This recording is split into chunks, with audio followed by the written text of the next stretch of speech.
Hello மக்களே, welcome back to our channel. நான் தான் உங்க மேக்ஸ் மதன். இந்த வீடியோல என்ன பார்க்க போறோம்னா, நம்ம தினமைந்து கணிதம்ன்ற ஒரு மேக்ஸ் சீரிஸ் பண்ணிட்டு இருக்கோம். அதுல நம்ம இப்ப பார்க்க போறது பாத்தீங்கன்னா 33வது வீடியோங்க. இதுக்கு முன்னாடி நம்ம 32 வீடியோ போட்டிருக்கோம். யாரும் பார்க்கலன்னா பார்த்துட்டு வந்துருங்க. இந்த வீடியோ பார்த்துட்டு இருக்கீங்கன்னா 33 ஃபயர், அதாவது 1ல இருந்து 33 வரைக்கும் பார்த்துருக்கீங்கன்னா 33 ஃபயர்னு கொடுங்க. வாங்க ஃபர்ஸ்ட் கொஸ்டின் போலாம். ஃபர்ஸ்ட் கொஸ்டின் பாத்தீங்கன்னா ரேஷியோ அண்ட் ப்ரொபோர்ஷன்ற டாபிக்ல இருந்து கொண்டு வந்திருக்கேன். இது குரூப் 1ல கேட்ட கொஸ்டின். என்ன கொடுத்திருக்காங்க? யானையோட ஸ்பீடு 20 கிலோமீட்டர் per hour, சிங்கத்தோட ஸ்பீடு 80 கிலோமீட்டர் per hour, சிறுத்தையோட ஸ்பீடு 100 கிலோமீட்டர் per hourனா இவங்க ரெண்டு பேத்தோட வேகத்தை கம்பேர் பண்றப்போ யாரோட வேகத்தோட விகிதம் வந்து சின்னதா இருக்குன்னு கேட்டிருக்காங்க. நான் இதை வந்து ரேஷியோ ப்ரொபோர்ஷன் படி சால்வ் பண்ண போறதுல பெர்சன்டேஜ் வச்சு சால்வ் பண்ண போறேன். ஆப்ஷன் வச்சு என்ன கேட்டிருக்காங்க? எலிஃபண்ட் லைன் கொடுத்திருக்காங்க. யானைக்கும் சிங்கத்தையும் கம்பேர் பண்ண சொல்லியிருக்காங்க. யானைன்றது பாத்தீங்கன்னா 20 கிலோமீட்டர் per hourல போகும். டிவைடட் பை, ஏன் சார் டிவைடட் பை எடுக்கிறீங்க? நமக்கு எதோட விகிதம் தான் கேட்டிருக்காங்க. விகிதம்னாலும் டிவிஷன்னாலும் சேம். ஓகேங்களா? அப்ப யானைங்கிறது 20 kilometre per hour, சிங்கம்ங்கிறது 80 kilometre per hour. ஒரு வேல்யூவை பெர்சன்டேஜ் மாத்திரக்காக இன்ட்டு 100. ஒரு ஜீரோக்கு ஒரு ஜீரோ கட்டு, ஒரு 2 2, 4 × 2 8, 1 4s are 4, 25 4s are 100. அப்ப 25% கிடைச்சிருக்கு. இதுல என்ன பெர்சன்டேஜ் கம்மியா இருக்கோ அதுதான் கம்மியான ரேஷியோவா இருக்குங்க. அதான் கான்செப்ட். அப்ப லைனுக்கும் சீட்டாவுக்கு கேட்டிருக்காங்க. லைன்ங்கிறது 80 கிலோமீட்டர் per hour, சீட்டாங்கிறது 100 கிலோமீட்டர் per hour. பெர்சன்டேஜ் மாத்திரக்காக 100 கட் பண்ணிட்டா எவ்வளவு கிடைக்குது? 80% கிடைச்சிருக்கு. நெக்ஸ்ட் ஆப்ஷன் சில என்ன கொடுத்திருக்காங்க? எலிஃபண்ட் சீட்டா கொடுத்திருக்காங்க. எலிஃபண்ட்ங்கிறது 20 கிலோமீட்டர் per hour, சீட்டாங்கிறது 100 கிலோமீட்டர் per hour. பெர்சன்டேஜ் மாத்திரக்காக 100 கட் பண்ணிட்டா என்ன கிடைக்கும்? 20% கிடைக்கும். நெக்ஸ்ட் ஆப்ஷன் டி என்ன கொடுத்திருக்காங்க பாருங்க. லைன் எலிஃபண்ட்னு கொடுத்திருக்காங்க. லைன்ங்கிறது 20 கிலோமீட்டர் per hour, எலிஃபண்ட்ன்றது பாத்தீங்கன்னா லைன்ங்கிறது பாத்தீங்கன்னா 80 கிலோமீட்டர் per hour, எலிஃபண்ட்ங்கிறது பாத்தீங்கன்னா 20 கிலோமீட்டர் per hour. பெர்சன்டேஜ் மாத்திரக்காக 100. ஒரு 20 20, 5 20, 100. அப்ப 80யும் 5 மல்டிப்ளை பண்ணா என்ன கிடைக்கும்? 400% கிடைக்கும். நமக்கு கம்மியான பெர்சன்டேஜ் தான் கம்மியான ரேஷியோ இருக்கும். சோ ஆப்ஷன் சி தான் நமக்கு 20% கிடைச்சிருக்கு. எலிஃபண்ட் அண்ட் சீட்டா, அதாவது யானை மற்றும் சிறுத்தைன்றத இந்த கொஸ்டினுக்கான ஆன்சர். இதே இது மிகப்பெரிய விகிதம்னு கேட்டிருந்தாங்கன்னா நமக்கு 400% பெருசா இருந்திருக்கு. அப்ப லைன் அண்ட் எலிஃபண்ட்ன்றத ஆன்சரா இருந்திருக்கும். எப்போ பெரிய விகிதம் கேட்டிருந்தாங்கன்னா. ஓகேங்களா? நோட் பண்ணி வச்சுக்கோங்க. பெரிய விகிதமும் கேட்கறதுக்கு சான்சஸ் அதிகம். பட் இந்த கொஸ்டின் ஸ்கூல் புக்ல இருக்குங்க. நமக்கான அடுத்த கொஸ்டின் பாத்தீங்கன்னா சிம்பிள் இன்ட்ரெஸ்ட்ன்ற டாபிக்ல இருந்து கொண்டு வந்திருக்கேன். என்ன கொடுத்திருக்காங்க பாருங்க. ஒரு குறிப்பிட்ட தொகைங்கிறது தனிவட்டி விதத்துல 5 வருஷத்துக்கு எப்படி மாறி இருக்கு? 11,025 மாறி இருக்கு. 8 வருஷத்துல 13,965 மாறி இருக்குன்னா எப்போ என்ன ரேட் ஆஃப் இன்ட்ரெஸ்ட்ல மாறி இருக்குன்னு கேக்குறாங்க. பெரிய வருஷத்துல இருந்து சின்ன வருஷத்தை மைனஸ் பண்ணுங்க. மைனஸ் பண்ணீங்கன்னா தனி வட்டி கிடைக்குங்க 3 வருஷம். இதே பெரிய அமௌண்ட்ல இருந்து சின்ன அமௌண்ட்டை மைனஸ் பண்ணீங்கன்னா சேம் தனி வட்டி அமௌண்ட் எவ்வளவுன்னு கிடைக்குங்க? 11,025 மைனஸ் பண்ணுங்க. இது ஜீரோங்க.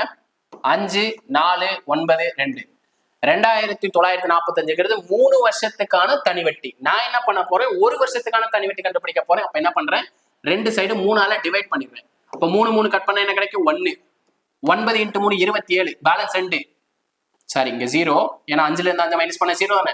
8 × 3 24, 0. அப்போ ஒரு வருஷத்துக்கான தனி வட்டி பாத்தீங்கன்னா 980. நான் என்ன பண்றேன்? 5 வருஷத்துக்கான தனி வட்டி கண்டுபிடிக்கிறேன். எதுக்கு சார்? 5 வருஷத்துக்கான மொத்த தொகை இருக்கு, 5 வருஷத்துக்கான தனி வட்டி இருக்கு. 2 மைனஸ் பண்ண என்ன கிடைக்கும்? அசல் கிடைக்கும். அதுக்காக நான் 5ஆல மல்டிப்ளை பண்றேன் ரெண்டையுமே. அப்போ 1 × 5 5, 0 0, 9 5 45 49. அப்ப 5 வருஷத்துக்கான தனி வட்டி பாத்தீங்கன்னா 49 கிடைச்சிருக்கு. நமக்கு 5 வருஷத்துக்கான மொத்த தொகைங்கிறது பாத்தீங்கன்னா 11,025 ரூபாய். இதுல இருந்து நான் என்ன பண்றேன்? 44,900 ரூபாயை மைனஸ் பண்றேன். மைனஸ் பண்ணா நமக்கான அசல் கிடைக்குங்க 25 1 6. அப்ப 6,125 ரூபான்றதான் இந்த கொஸ்டினுக்கான அசல். இதை வச்சுதான் நான் வந்து என்ன பண்ண போறேன்? ரேட் ஆஃப் இன்ட்ரெஸ்ட் கண்டுபிடிக்க போறேன். எப்படி சார்? நம்மளோட அசலுங்கிறத 100% எடுத்துக்க போறேன். 100%ங்கிறதா 6,125 ரூபாய். இந்த 6,125 ரூபாய்க்கு 5 வருஷத்துக்கு எவ்வளவு தனி வட்டி கிடைச்சிருக்கு? 4,900 ரூபாய் தனி வட்டி கிடைச்சிருக்கு. ஓகேங்களா? 4,900 ரூபாய் தனி வட்டி கிடைச்சிருக்கு. எத்தனை வருஷம்? 5 வருஷத்துக்கு. எவ்வளவு பெர்சன்டேஜ் தெரியாது சார். அதான் கண்டுபிடிக்க போறோம். 5ஆல் அடிக்கிறேன். 20 × 5 100, 1 5 5, பேலன்ஸ் 1. 11ல எத்தனை 5 இருக்கு? 2 5 இருக்கு. பேலன்ஸ் 1, 2 5 10, 5 25. திருப்பி நான் 5ஆல் அடிக்கிறேன். 4 5 20, 2 × 5 10, 4 × 5 20, 5 × 5 25. நான் திருப்பி 5ஆல் அடிக்கிறேன். 4 × 5 20, 9 × 5 25. 9 5 45, பேலன்ஸ் 4, 8 5 40, 0. நான் என்ன பண்றேன்? 7ஆல் அடிக்கிறேன். 7 × 7 49, 1 7 7, பேலன்ஸ் 2 4 7 28 0. திருப்பி நான் 7ஆல் அடிக்கிறேன் 1 7 7 20 × 7 140. 5ஆல் அடிக்கிறேன் 1 5 5 4 × 5 20. கிராஸ்ல இருந்தா மல்டிப்ளை பண்ணோம். அப்ப 4 × 4 16% என்பதுதான் இந்த கொஸ்டினுக்கான தனிவட்டியோட சதவீதமா இருக்கும். ஆக்சுவலி இவ்வளவு பெரிய கொஸ்டின் தான், ரேட் ஆஃப் இன்ட்ரெஸ்ட் தான் கேட்டிருக்காங்க. ஸோ இந்த ப்ரொசீஜரை நோட் பண்ணி வச்சுக்கோங்க. நமக்கு இதே எப்படி கேட்கலாம்னா, நமக்கு இந்த அசலோடய நிறுத்திடலாம். அந்த அசல் கண்டுபிடிக்கிற மாடலும் நமக்கு கொஸ்டின் கேட்டிருக்காங்க. இதெல்லாம் பாத்தீங்கன்னா ரீசெண்டா கேட்ட கொஸ்டின்க, கொஞ்சம் தெளிவா நோட் பண்ணி வச்சுக்கோங்க. நமக்கான அடுத்த கொஸ்டின் பார்ப்போங்களா? நமக்கான அடுத்த கொஸ்டின் பாத்தீங்கன்னா சிம்பிளிபிகேஷன் டாபிக்ல இருந்து கொண்டு வந்திருக்கேன். என்ன கொடுத்துருக்காங்க பாருங்களேன், ரொம்பவே simple. x plus 2 divided by x² plus 3x plus 2 கொடுத்துருக்காங்க பாத்தீங்களா? இதுல நான் என்ன ஃபேக்டர் வரும் அப்படின்றத கண்டுபிடிச்சிடறேன். x² plus 3x plus 2 ஓட ஃபேக்டர் கண்டுபிடிக்கிறேன். ரெண்டு நம்பரை மல்டிப்ளை பண்ணா 2 வரணுங்க. அதே அந்த ரெண்டு நம்பரை ஆட் பண்ணா என்ன கிடைக்கணும்? இங்க இருக்க கான்ஸ்டன்ட் 3 கிடைக்கணும். எதை மல்டிப்ளை பண்ணும்போது 2 கிடைக்கும்? 1ஐயும் 2ஐயும் மல்டிப்ளை பண்ணும்போது 2ன்னு கிடைக்கும். இந்த 1ஐயும் 2ஐயும் கூட்டினா என்ன கிடைக்கும்? 3 கிடைக்கும். அப்போ இந்த ஈக்குவேஷனோட ஃபேக்டர் பாத்தீங்கன்னா, காரணி பாத்தீங்கன்னா x plus 1 into x plus 2. Sir இங்க எப்படி சார் x plus எடுத்தீங்க? அதாவது நமக்கு in terms of x தான் கொடுத்திருக்காங்க, அதனால தான் நான் x plus 1 x plus 2 எடுத்துட்டேன். சேம் இதே மாதிரி இந்த ஃபேக்டர் இதே ஈக்குவேஷனுக்கு ஃபேக்டர் கண்டுபிடிக்கலாங்களா? என்ன equation? x² minus 2x minus 3. ரெண்டு நம்பரை மல்டிப்ளை பண்ணா நமக்கு -3ன்னு கிடைக்கணும். அதே ரெண்டு நம்பரை கூட்டினா நமக்கு -2ன்னு கிடைக்கணும். எந்த ரெண்டு நம்பரை பெருக்கலாம்? 1ஐயும் 3ஐயும் பெருக்கினா 3ன்னு கிடைக்கணும். பட் -3ன்றது தேவை நண்பா. ஸோ பெரிய நம்பருக்கு நான் மைனஸ் போடுறேன். ஏன் பெரிய நம்பருக்கு மைனஸ் போடுறீங்க? 1ல இருந்து -3 ஆட் பண்ணா என்ன கிடைக்கும்? -2ன்னு கிடைக்கும். அப்ப இதோட ஃபேக்டர்ங்கிறது என்ன? x plus 1 into x minus 3 அப்படின்றதான் ஃபேக்டர். இங்க இருக்க 1 தான் x plus 1 எழுதிருக்கேன், இங்க இருக்க -3 தான் x minus 3 எழுதிருக்கேன். அப்படியே இந்த ஈக்குவேஷன்ல இந்த சம்ல சால்வ் பண்ணிடலாங்களா? அப்ப x plus 2 divided by இந்த ஈக்குவேஷன் பதிலா என்ன கொண்டு வந்திருக்கோம்? ஃபேக்டரா x plus 1 into x plus 2ன்னு சப்ஸ்டிட் பண்ணணும். Plus x minus 3 divided by இதோட ஃபேக்டர் என்ன கண்டுபிடிச்சிருக்கோம்? x plus 1 into x minus 3ன்னு கண்டுபிடிச்சிருக்கோம். So x minus 3 x minus 3 cut பண்ணிடலாம். x plus 2 கண்டுபிடிச்சு கேன்சல் பண்ணிடலாம். அப்ப நியூமரேட்டர்ல என்ன இருக்கிற அர்த்தம்? 1 இருக்கிறதா அர்த்தம். டினாமினேட்டர் பகுதி பாருங்க சேமா இருக்கு. சேமா இருந்துச்சுன்னா என்ன பண்ணிடலாம்? தொகுதியை ஆட் பண்ணிடலாம். அப்போ 1 plus 1 2ன்னு கிடைக்கும். அப்போ 2 divided by x plus 1ன்றதாங்க இந்த கொஸ்டினுக்கான ஆன்சர். சிம்பிளிபிகேஷன்ல ரீசெண்டா கேட்ட கொஸ்டின் நண்பா. இதுக்கு முன்னாடி நீங்க பாத்துருக்க மாட்டீங்க. ஒரிஜினல் கொஸ்டினை தான் நம்ம எடுத்துட்டு வந்து உங்களுக்கு சால்வ் பண்ணி கொடுக்குறோம். ஸோ மறக்காம உங்க ஃப்ரெண்ட்ஸுக்கு ஷேர் பண்ணி விட்டுருங்க. நமக்கான அடுத்த கொஸ்டின் பாத்தீங்கன்னா ஸ்டாட்டிக்ஸ் புள்ளியல்ன்ற டாபிக்ல இருந்து கொண்டு வந்திருக்கோம். என்ன கேட்டிருக்காங்க? முதல் 10 பகா எண்களின் வீச்சு. சார் பகா என்ன சார்? ஒரு நம்பர் இருக்கு, அந்த நம்பர் பாத்தீங்கன்னா 1ஆலையும் அதே நம்பராலையும் வகுபட்டுச்சுன்னா அதுதாங்க பகா எண். ஃபார் எக்ஸாம்பிளுக்கு 2 எடுத்துக்கலாம். 2 எந்தெந்த நம்பராலாம் வகுப்படும்? 1ஆல வகுப்படும், 2ஆல வகுப்படும். வேற ஏதாவது நம்பரால வகுப்படுதா? இந்த மாதிரி 2 நம்பரால வகுப்பட்டுச்சுன்னா அதை பகா எண்ணுன்னு சொல்லுவாங்க. நமக்கு என்ன கேட்டிருக்காங்க? முதல் 10 பகா எண்கள்னு சொல்லியிருக்காங்க. என்னென்ன நம்பர்லாம் வரும் முதல் 10ல? 2 3 5 7 9 வருமா? வராது. ஏன்? 9 வந்து எதால வகுப்படும்? 1ஆல வகுப்படும், 3ஆல வகுப்படும், 9ஆல வகுப்படும். 3 நம்பர் போயிடுச்சு. அப்போ அது வந்து காம்போசிட் நம்பர், பகு எண்ணுன்னு சொல்லுவாங்க. 9 பகா எண் இல்லை. அப்போ நெக்ஸ்ட் 11 13 15 வருமா? வராது. 17 19 23 29. அப்ப 10 பகா எண் இருக்கான்னு எண்ணிக்கோங்க. 1 2 3 4 5 6 7 8 9 10 10 இருக்கு.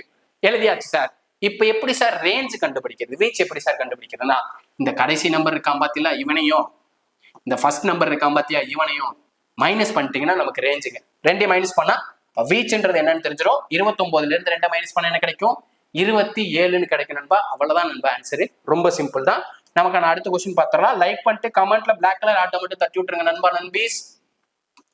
நமக்கான அடுத்த சம் பாத்தீங்கன்னா டைம் அண்ட் ஒர்க்ல இருந்து கொண்டு வந்திருக்கேன். ஆக்சுவலி இதுக்கு ஒரு தவறு இருக்கு, கொஸ்டின்ல ஆன்சர்ல தவறு இருக்கு. ஸோ நோட் பண்ணி வச்சுக்கோங்க. என்ன சொல்லியிருக்காங்க? பி என்பவர் ஏ என்பவரை விட, அப்ப நான் என்ன பண்ணேன்? ரேஷியோ ப்ரொபோர்ஷன் படி எடுத்துக்கிறேன். ஏ இஸ் டு பின்ற 2 பேர் இருக்காங்க. ஏ என்பவரை விட 20% அதிகம்னு சொல்லியிருக்காங்க. அப்ப நான் என்ன பண்றேன்? ஏன்றவரை 100% எடுத்துக்கிறேன். ஓகேங்களா? 100% எடுத்துக்கிறேன். அப்ப பீன்றவர் என்ன சொல்றாங்க? ஏவை விட 20% அதிகம் சொல்றாங்க. அப்ப 100 பிளஸ் 20 ஆட் பண்ணிருங்க. 120% கிடைக்குங்களா? அப்ப 20% அதிகமா இருக்கா நண்பா? செக் பண்ணிக்கோங்க. 100% ஏ, அவரை விட 20% பி அதிகம்னு சொல்லியிருக்காங்க. அப்ப 120%. நான் இதை சிம்பிளஸ்ட் ஃபார்ம்ல எடுத்துக்கிறேன். ஒரு 0 அடிச்சு விட்டுறேன். I 2 10 R 2 12. அப்ப ஏன்றது பாத்தீங்கன்னா 5 ரேஷியோல இருக்கு. பின்றது பாத்தீங்கன்னா 6 ரேஷியோல இருக்கு. ஓகேங்களா? நெக்ஸ்ட் என்ன கொடுத்துருக்காங்க, ஏன்றவர் வந்து ஒரு வேலையை 7.5 மணி நேரத்துல முடிக்கிறாங்கன்னு கொடுத்துருக்காங்க. 7 1/2 இருக்கிறத நான் வந்து மிக்ஸ்டு ஃபிராக்ஷன் இருக்கிற ஃபிராக்ஷனை மாத்திடுறேன். அப்போ இங்க இருக்க 2 நம்பரை மல்டிப்ளை பண்ணோம், மேல நம்பரோட ஆட் பண்ணும். 7 2 14, 14 + 1 15. அப்ப ஏன்றவர் பாத்தீங்கன்னா 15/2 மணி நேரம் ஒர்க் பண்ணியிருக்காரு. நமக்கு என்ன கேட்டிருக்காங்க, பி மட்டும் அந்த வேலையை எவ்வளவு நாள்ல முடிக்கிறாங்கன்னு கேட்கறாங்க. சோ நமக்கு தெரியாது. கரெக்டுங்களா?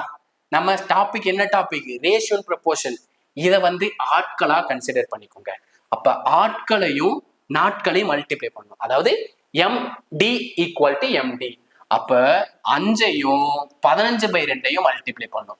இது எதுக்கு ஈக்குவலா இருக்கும், 6ஐயும் எவ்வளவு மணி நேரம் ஒர்க் பண்ணாங்கிறத கண்டுபிடிக்க போறோம். அதனால எக்ஸ் எடுத்துக்கிட்டேன். ஓகேங்களா? அதாவது நமக்கு MDH/W = MDH/W ஒரு ஃபார்முலா பார்த்திருப்போம். சில புக்ல என்ன கொடுத்திருப்பாங்க, பீன்னு கொடுத்திருப்பாங்க எம்முக்கு பதில. அதாவது பர்சன் சொல்லுவாங்க, நம்ம வந்து மெம்பர்னு சொல்றோம். அவ்வளவுதான் டிஃபரன்ஸ். இல்ல மென்னு கூட வச்சுக்கோங்க. எம்ங்கிறது ஆட்கள், டிங்கிறது நாட்கள், ஹச்ங்கிறது ஹவர், டபிள்யூங்கிறது ஒர்க்கு. இப்ப இங்க ஹவருக்கு வேலை இல்ல, ஒர்க்குக்கு வேலை இல்ல. M × D ரெண்டு பேர்த்தையுமே ஈக்குவல் பண்ணா ஆன்சர். சோ என்ன பண்ணிடலாம், இங்க மல்டிபிளிகேஷன் இருக்கிற டிவைட்ல கொண்டு வந்துடலாம். அப்ப x = 5 × 15/2 × 1/6. நான் 6 வந்து 3 அடிக்கிறேன். 2 × 3 6, 5 × 3 15.